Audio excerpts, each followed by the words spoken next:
pag nakita kita, patayin kita. At kung tanungin mo ako, sir, na may pinatay ako,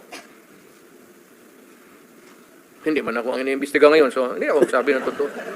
Ako mismo, ako ang papatay sa inyo. Ako ang magparil sa inyo. Totoo yan, sir.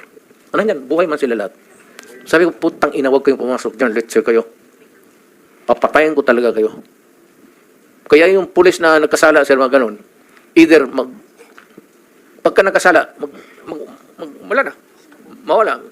Mawawala po? Oo, yung tanongin mo yan sila. Kasi sabi ko, papatayin ko talaga, putang ina, pag nakita kita, patayin kita.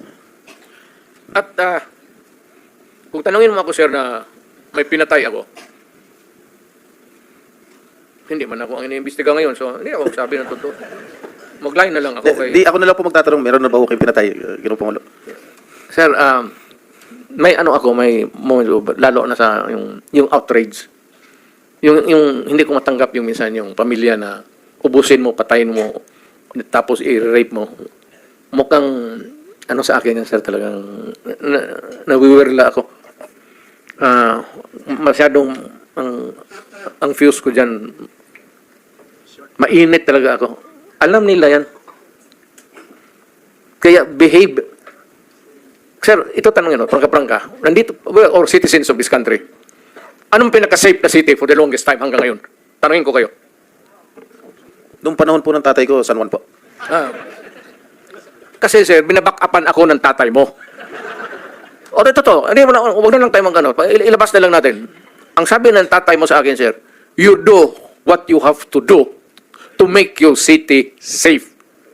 Kasi ang Davao nababalitaan na maganda. Kaya ang Davao nag-flourish.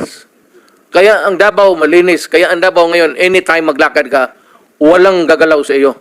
Alam ng tao kasi pag magkamali sila, hindi yung police, they have to deal with me.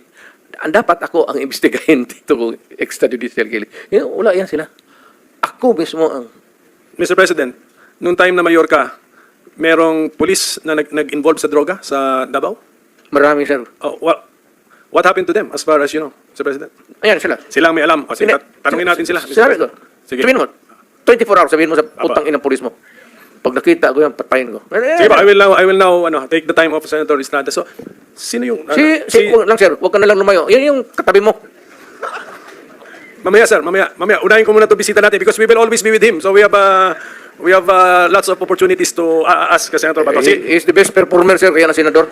Mr. President, can I ask ito muna sila, no? General Gamboa, Your Honor? hindi ka man nag-chief ng Davao, but tama na dumaan ka rin sa Davao, sa career mo? At ano highest ang position mo po dun sa Davao?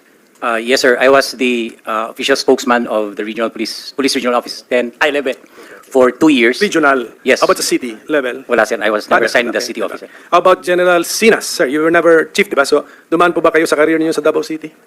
Never, sir. Never. Yes, sir. Okay. How about si General Karamat? Hindi, sa mic, sir, para nakarecord. Never? Sa career niyo? No, Mr. Chairman, sir. So, only